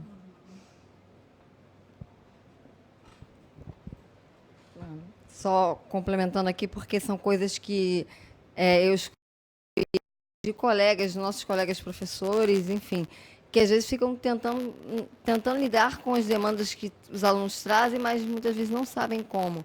E aí, como a gente está falando também do ambiente universitário, vocês falando da questão das cobranças, enfim, a gente pensando também no público dos colegas que falam, não, mas isso chegou para mim e agora o que eu faço? E também essa questão da preocupação, do desespero, né? Tem uma aluna chorando. Será que ela vai se matar? Então, também é um pouco essa questão que acaba ganhando um contorno maior, talvez, do que teria. Mas aí também, como é que a gente pode pensar a nossa prática? E aí, pensando na nossa prática profissional, eu estou me dirigindo aqui aos colegas docentes, tendo um olhar mais sensível para os alunos, e, sim, levando também em conta que, obviamente, somos cobrados, mas também precisamos respeitar aí as suas singularidades e as particularidades de cada um. Eu não sei se vocês têm casos aí para relatar em relação a isso, mas para falar um pouco disso, de como que nós, enquanto universidade, enquanto professores de universidade, podemos desenvolver um outro olhar para essas questões que estão chegando desses novos alunos aí e dos outros alunos que estão aí, que não fazem parte do grupo de risco, mas que também, por alguma situação, podem estar passando por dificuldades. Vai falar um pouco para os profissionais. Somos nós docentes, né? Colocando a coisa para a gente. Eu acho que a gente também, às vezes, recebe lá no NASCE professores, né, com essas angústias de o que fazer com determinadas situações de estudantes que têm N demandas e essa situação política e econômica que a gente tem vivido muitas vezes agrava situações de sofrimento, né? Alunos que às vezes estão sustentando família com a bolsa que recebe na universidade, enfim. E o professor também se vê, né, ali responsável por essas questões que os alunos muitas vezes levam para esses professores, né? E eu acho que eles também precisam saber dos espaços, né, desses espaços de apoio e procurar esses espaços. Eu acho que ninguém sabe tudo, né? Eu acho que é conversando e trocando que a gente chega a um consenso, a gente chega a uma ação para aquele sujeito, ou pensa em como resolver cada situação caso a caso, faz uma escuta do aluno, mas muitas vezes esse professor também precisa ser escutado, né? Porque fica tudo muito, às vezes, no ombro do professor que está ali na linha de frente com o aluno e eles não sabem o que fazer, né?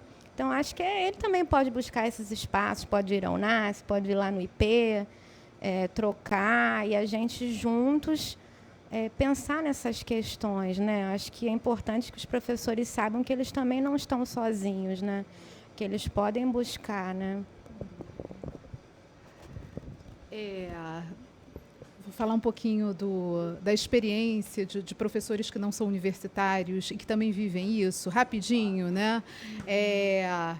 Enfim, na minha experiência clínica, né, eu trabalho também com professores e aconteceu de alguém mandar uma carta endereçada para essa pessoa que é minha paciente, né, me analisanda, dizendo do sofrimento e tal, e dependendo da escola, o professor está solitário, sim, dependendo da escola, né? E ela fez o que ela pôde. Antes de mais nada, a sensibilidade. Como ela foi tocada por aquilo, ela escreveu uma carta de volta. Simplesmente essa carta que ela escreveu e mandou para ela, já que ela não tomou coragem de ir conversar, e ela se disponibilizando, depois da aula seguinte a conversar, essa professora, a menina conseguiu ler a carta, foi depois da aula, sentou com ela e conversou. Entendeu? Então, num primeiro momento em que não houve a coragem de ter esse contato direto, através da escrita, e como ela também não retornou tentando esse contato direto, ela também devolveu através da própria escrita, ela acabou construindo ali uma ponte entre ela e aquela jovem, que estava com pudor, porque ainda, né, isso ainda existe, né? Se bem que agora as pessoas têm chegado falando, eu tenho pensado em me matar, eu tenho pensado em suicídio.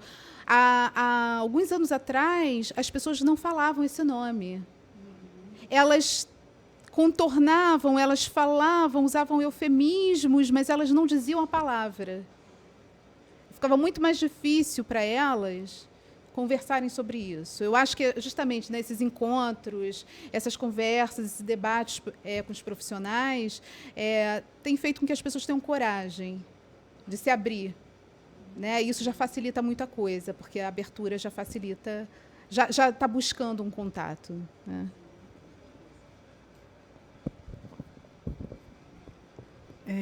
Vou falar no lugar de professora, né? Eu acho que é importante a gente também compreender que nós, professores, fomos formados dessa forma, numa pedagogia que se aproxima da pedagogia do que Paulo Freire chamaria de pedagogia do oprimido, né? E, nesse sentido, não é, exatamente. Então, eu acho, por isso que eu levantei no início a questão de que essas questões elas se dão num campo muito mais amplo, não é? E eu acho que trazer essa reflexão para o campo da formação dos professores é essencial, não é?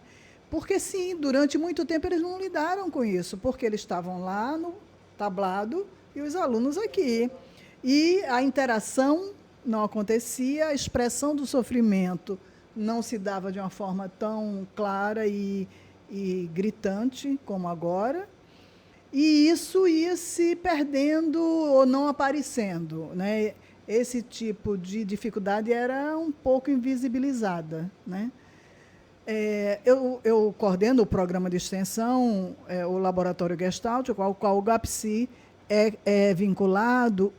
E numa das principais proposições desse programa é trazer para a universidade a possibilidade da construção de um conhecimento sensível, né, acerca das questões contemporâneas. Então, a gente trabalha no sentido de poder sensibilizar o público leigo e universitário sobre a necessidade da gente ampliar uma forma de apreensão do mundo que não seja predominantemente ou somente racional, né? Então, eu acho que é difícil para o professor, sim.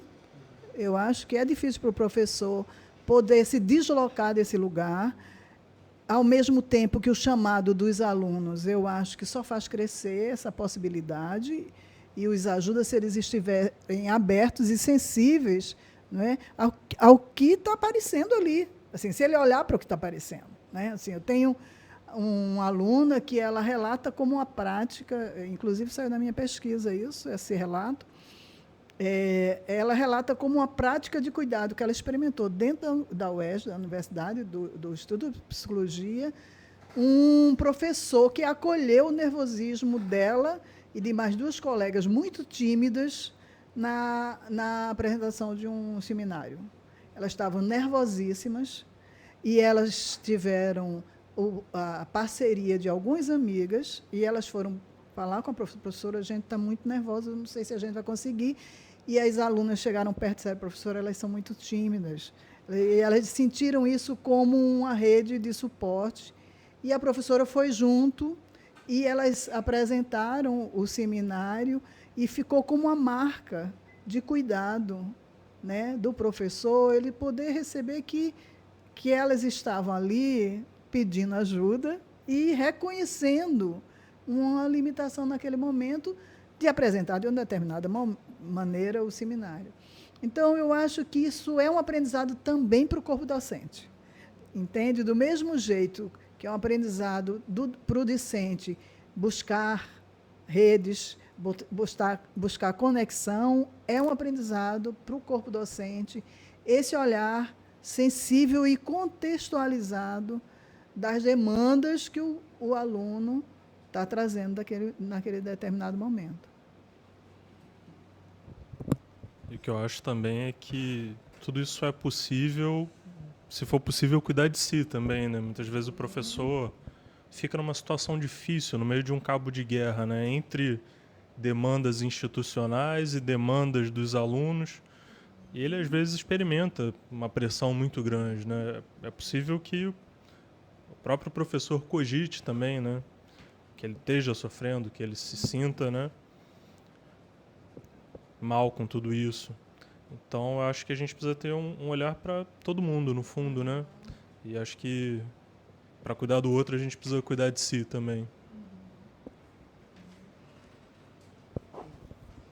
E por isso que é bacana a gente estar falando aqui, porque na nossa mesa também tem esse caráter, tá, de divulgar os serviços que não só o ERJ, mas outros espaços apresentam para oferecer ajuda e apoio, não só para os alunos, mas também para os professores e para aqueles que estão aí envolvidos no ambiente universitário e também nas escolas, não é? Porque, como foi mencionado, nas escolas a gente vê que alunos muito jovenzinhos já apresentam assim ideações suicidas e a questão da mutilação é muito forte e assim casos terríveis que a gente vê e cada vez mais jovens chegando para as clínicas, enfim, deixando a gente pensando, nossa, o que está acontecendo com esse mundo, né? Mas só queria que vocês comentassem um pouco, porque apesar de a gente ver que já se modificou muito a questão de falar sobre suicídio, a gente tem todo um histórico de encobrir, não se falar, usar o termo,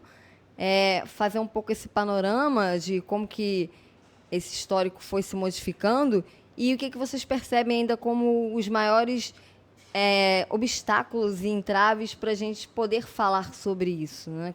O que aparece ainda como dificuldade?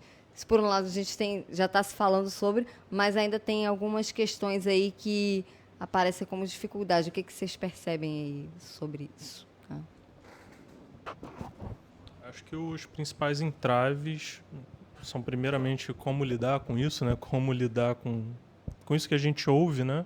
Que encaminhamento dá. E aí eu acho que ajuda muito conhecer os dispositivos, conhecer que instituições oferecem apoio, né? A quem se pode recorrer. E, em segundo lugar, acho que é a questão do preconceito, né? Assim, o suicídio ainda passa por um preconceito muito grande, né? Por um lado, por uma questão de uma tradição religiosa que culpabiliza, que assume que é pecado e tudo mais, e que ainda se mantém aí em vários âmbitos. E, por outro lado, um outro preconceito que é a associação com a doença mental e o preconceito que se tem com a própria doença mental, né? É engraçado porque a gente, sei lá, vai numa emergência, fica internado, tá tudo bem. Mas, se for internado num hospital psiquiátrico, caramba. Se você tiver um diagnóstico de qualquer doença, de doenças graves, se você tiver um diagnóstico de câncer, parece que não é tão ruim quanto ter um diagnóstico de esquizofrenia, Então, eu acho que a gente precisa combater esses estigmas para conseguir falar mais abertamente.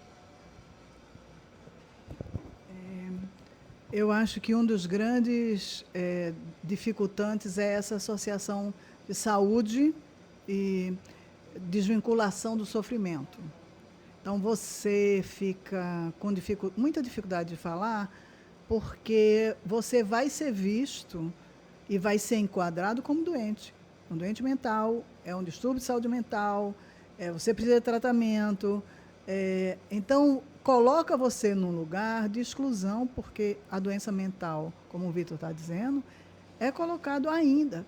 É incrível, a gente está no pleno século XXI. E isso, para mim, fala dessa dicotomização, né, do entendimento do que é mental, do que é, né, emocional, assim, da valoração disso, que é cultural, né, que fala desse lugar de exclusão. Se você tem uma doença mental, você é visto muito mais de soslaio do que se você disser, não, eu tô com uma, sei lá, um câncer, ou eu estou com uma prescrição de colocar 10 estentes. Ninguém vai te olhar, mas, né? Então, tem uma coisa assim que eu acho que é muito complicada. E, para mim, no trabalho que eu faço, inclusive, eu coloco para a minha equipe que a gente não trabalha com a proposição da saúde mental. A gente trabalha com a proposição de que a gente está acolhendo sofrimento. E o sofrimento, ele tem vários níveis, né? E pode se constituir em formas de expressão, mas a forma de expressão do sofrimento, ela precisa ser acolhida, de preferência, sem colocá-la em caixinhas, né, específicas. Então, eu acho que a grande dificuldade é essa. Eu acho que tem tudo a ver com o século XXI, porque a gente está no imperativo da felicidade, né? A gente aproveitando essa questão das redes sociais, né, as postagens, não é à toa que agora eles estão discutindo essa questão do Instagram, dos likes, porque exatamente porque esses imperativos de felicidade, de prazer, de ostentação material, e de que essa ostentação material tem a ver, sim, é um signo da felicidade, do bem-estar, né?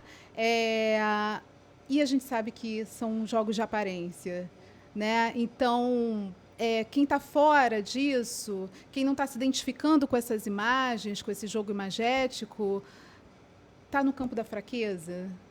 Até porque é fraco. É porque é fraco, então é por isso que não consegue ser bem-sucedido, não consegue produzir. Isso tem tudo a ver com o século XXI, com os imperativos do século XXI, nesse sentido. De que nós somos, sim, estimulados a buscar esses signos do ser bem-sucedido, do bem-estar, da felicidade.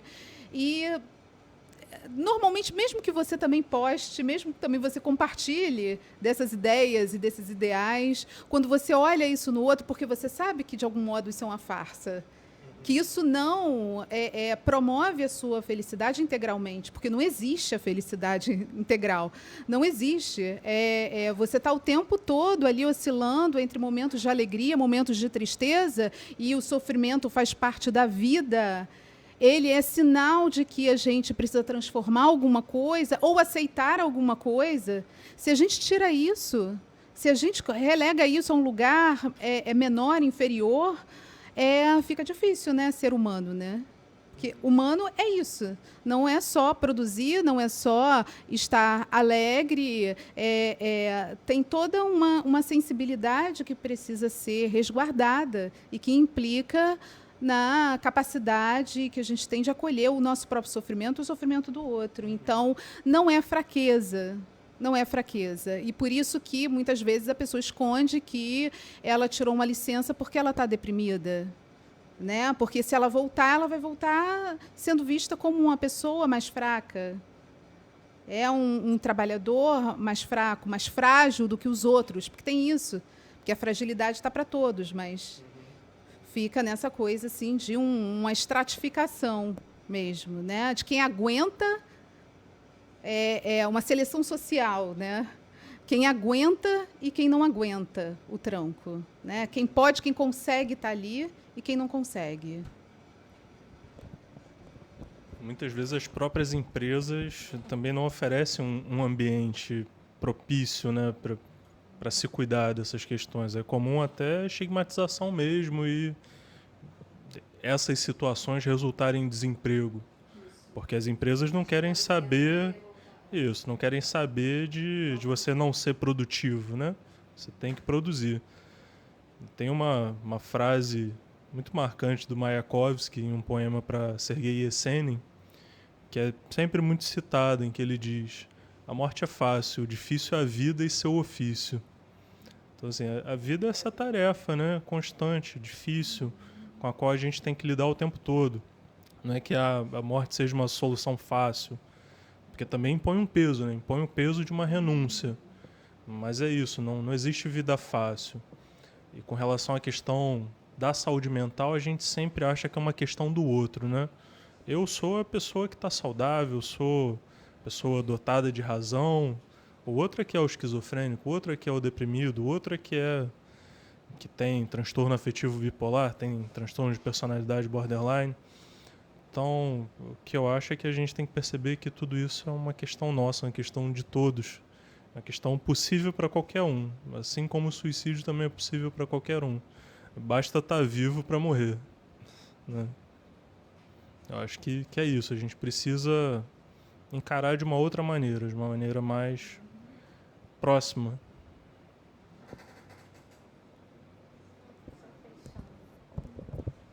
Eu acho que, em relação à tua pergunta inicial, se eles conseguem falar dos seus sofrimentos, eu acho que hoje, sim, acho que mais do que antes, né?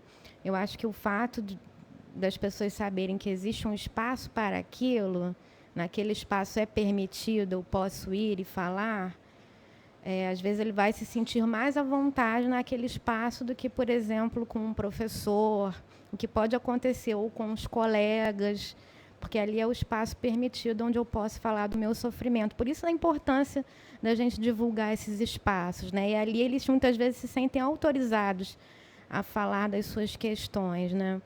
Eu acho que a terapia está sendo mais aceita ultimamente. Acho que antigamente existia uma resistência muito maior à terapia, né? Ah, não, mas eu não sou maluco. Eu acho que isso vem caindo.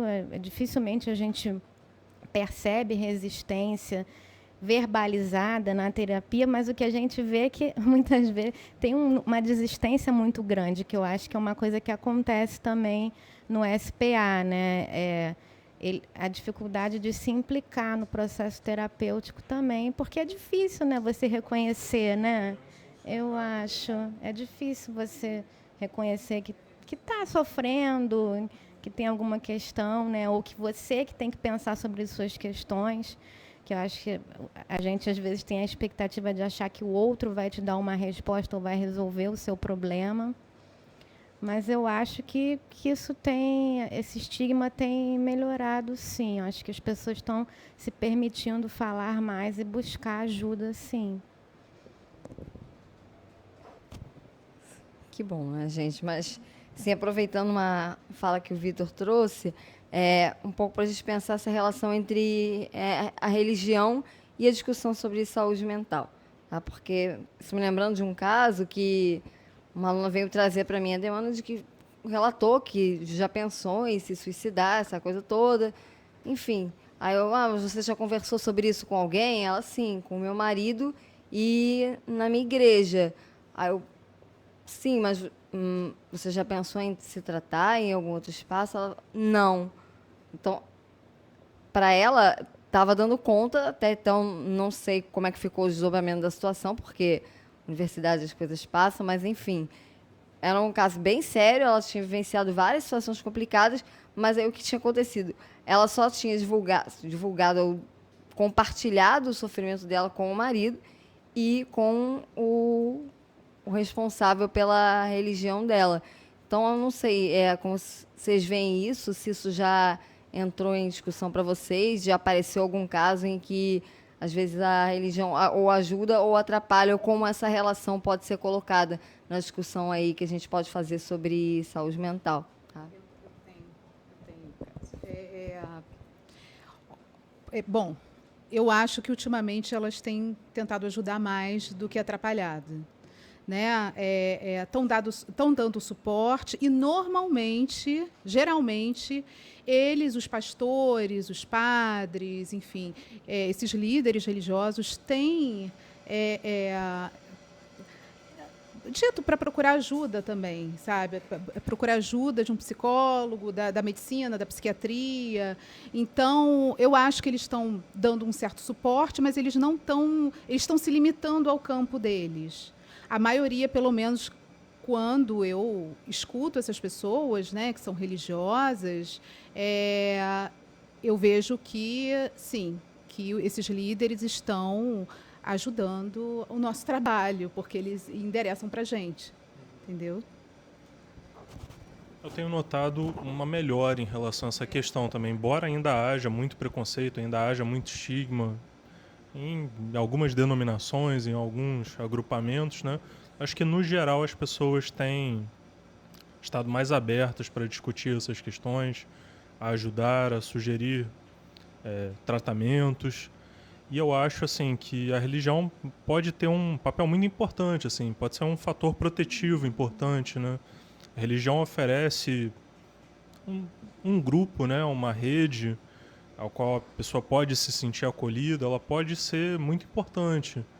Agora, eu acho que quando ela serve como manifestação de preconceito, de estigma, aí ela atrapalha, né? E é isso que precisa ser combatido.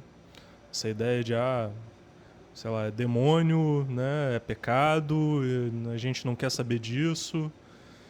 Acho que as religiões precisam estar prontas para lidar com tudo aquilo que faz parte da vida, né? Acho que esse é o mote. Eu vejo que a questão da perda, a coisa do suicídio, para mim, chega muito perto da coisa da perda de sentido, né? No viver. E eu acho que as religiões, elas se configuram em muitos momentos como suportes e como estruturações de sentido na vida das pessoas, né? Eu acho que a grande questão problemática é quando elas se colocam no lugar de bastar ao outro como o único sentido, né? E não se colocar favorecedora e fomentadora dessa rede, né, de cuidado que inclui muitos outros elementos, né? É mais ou menos assim que eu vejo. Acho que eles já falaram tudo, acho que é isso. Inclusive a OMS cita a religião como um fator de proteção e tal, mas eu acho que tem, assim, ressalvas, né, como eles colocaram. Se a religião é um espaço em que a pessoa se sente acolhida, se sente pertencente a um grupo, e ela estimula, né, que a pessoa busque, né, outras formas também, né, de autoconhecimento, como a terapia, outros espaços, acho que é bacana. Agora, se ela exclui, né, se ela demoniza outros espaços, aí realmente aí é prejudicial, né? Se ela não permite que a pessoa busque ajuda, que ela se trate, aí complica. Então, ela está ali, dependendo da condução, pode ser benéfico ou não, né?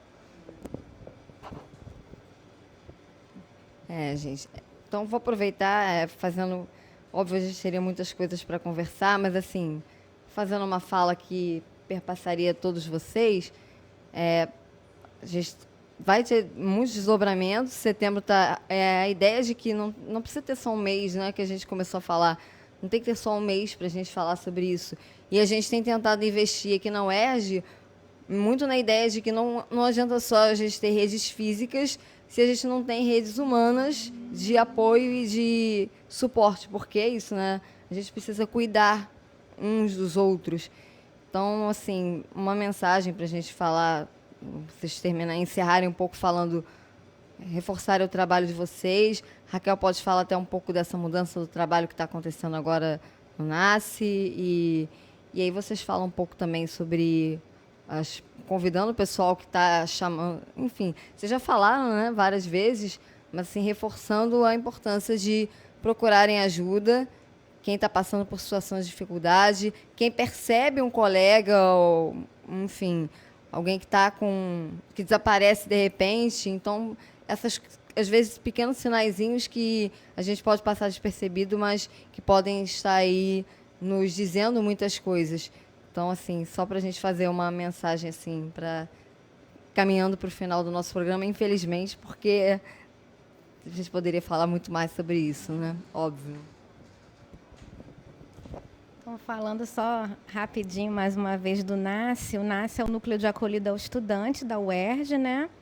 O nosso foco hoje é o atendimento dos alunos da graduação, mas é claro que a gente atende também, se for necessário, professores, alunos da pós, né? E a gente fica ali no segundo andar do Dinossauro, sala 2009, bloco E. E a gente está lá, os horários de atendimento são de 9 às 5, todos os dias. Nós estamos ali para receber e fazer essa escuta, né, e dar as orientações, os encaminhamentos necessários, né. Eu sou pedagoga, nós temos 3 psicólogas também, vamos receber uma assistente social nova em breve. E se vocês quiserem conhecer o espaço, vocês podem passar lá, a gente pode conversar mais um pouco. Eu queria aproveitar para divulgar também uma roda de conversa que a gente vai fazer agora, dia 25, às 5 da tarde, que é intitulada Vida de Universitário, que a gente vai falar um pouco dessas questões da vivência estudantil na universidade, né? Se vocês puderem comparecer, vai ser lá na sala do NASCE mesmo, sala 2009, bloco E. E é isso, quem quiser saber mais, só passar lá. O GAPSI, o projeto do qual eu mais falei aqui, porque é mais condizente com o tema do programa. GAPSI, Grupos de Apoio Psicológico, vocês podem saber dele e saber das atividades dele no Facebook, GAPSI UERJ. Lá nós divulgamos todas as rodas, as datas e locais. Divulgamos também outros eventos que fazemos, porque também somos convidados a fazer participações em semanas de psicologia de outras universidades, participamos de congressos e mostras de psicologia, como a do CRP. Também compartilhamos nesse Face algumas matérias relacionadas ao tema que achamos interessante. Vocês vão poder ver lá que o cartaz da nossa próxima roda já está postado. Nós vamos nos encontrar na próxima terça-feira, dia 24, às 10h30 da manhã. Nós funcionamos na sala 10.033 do bloco E, no 10º andar, entrando pela porta do SPA. É o último corredor e a nossa sala é a última porta à esquerda, né?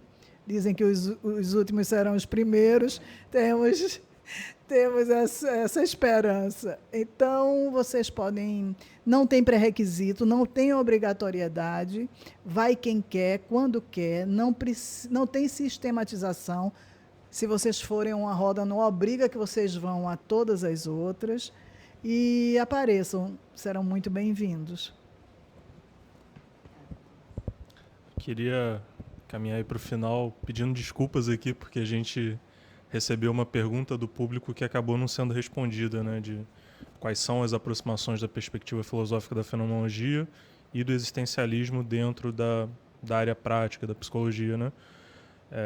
Para quem perguntou isso, para quem quiser saber, a gente vai ter um evento dia 30 de setembro, segunda-feira, aqui na UERJ, que é o Seminário UERJ pela Vida, em que a gente vai tratar desses temas e da questão do suicídio dentro dessa perspectiva. Evento gratuito, aberto, com inscrições no local, na hora, então só chegar quem tiver interesse. E quem quiser conhecer mais sobre do trabalho do LAFEP, pode acessar o site, né, do laboratório, que é lafep.com.br, acessar nossa página no Facebook também, LAFEP UERJ, e ficar por dentro das nossas atividades. A gente costuma sempre realizar eventos, depois a gente disponibiliza as gravações do nosso canal no YouTube. Então é só acompanhar e ficar ligado que tem bastante coisa legal. Não, minha última palavra, na verdade, eu só queria sugerir que quando as pessoas estiverem diante de alguém, né, que esteja com essa queixa, que esteja tendo ideações e que esteja querendo passar o ato, que, por favor, elas não confundam ajuda, escuta, com consolar. E consolar, muitas vezes, da pior forma, que é deslegitimar, como disse a Leonora, deslegitimar o sofrimento. Por exemplo, mas você é tão bonita, você tem um namorado, você tem um emprego, você tem uma situação... Bom, enfim, e a pessoa se sente mais solitária ainda nesse sofrimento. Ainda pior, porque ela, além de tudo, se sente culpada. Como ela tem isso tudo, e ainda assim ela não está feliz, e ainda assim ela não está bem. Então, essa é uma dica que eu acho muito importante, porque as pessoas têm esse costume de fazer isso. Tentar apontar para tudo que a pessoa tem de bom como se ela não soubesse, né? Como se ela não estivesse ali vendo. Ela reconhece. E, inclusive, por reconhecer e não estar sentindo essa alegria, é que está tudo tão difícil para ela e por isso ela não vê saída. É isso, gente. Obrigada, professora. Gente, assim, finalizando, assim, eu me lembro muito de uma fala, a professora Cristina que dizia, ela falava, todo mundo sempre, as pessoas não querem se matar, elas só querem terminar com sofrimento. Então, o suicídio nada mais é do que a culminância de, na verdade, coisas que já estavam acontecendo e que as pessoas não querem, né? A gente quer viver, estamos aí para a vida, né? E questão que envolve toda a universidade, por isso a gente propôs esse debate, chamando a atenção da comunidade universitária, solicitando para que a universidade, agora que a gente vai entrar em processo de reconfiguração, de mudança da reitoria, estou falando aqui do caso da UERJ, mas isso poderia se estender para outras universidades também, para que deem mais atenção a essas questões que estão tão pulsantes aí no nosso cotidiano, mas a gente continua fazendo de conta às vezes que não está vendo, né? Eu queria agradecer muito a professora Ana Feijó, que nos gravou o vídeo e apresentou para a gente a proposta do seminário. O Vitor chama um pouco a atenção, vai ver o seminário da UERJ pela Vida. A professora Laura Quadros também, do Instituto de Psicologia, agradecer muito as duas.